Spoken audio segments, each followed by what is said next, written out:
Ο καινούργιος χοροδιδάσκαλος του Συλλόγου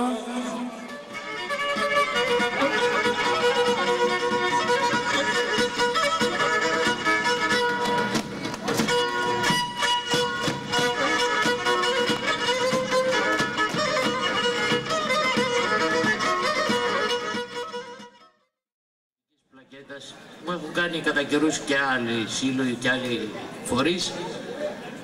Κάτι τέτοιες ενέργειες μου δίνουν καινούργια δύναμη να συνεχίσω αυτό που άρχισα πριν 45 χρόνια.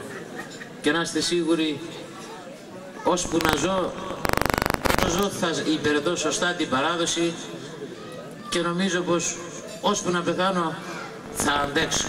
Ευχαριστώ πολύ.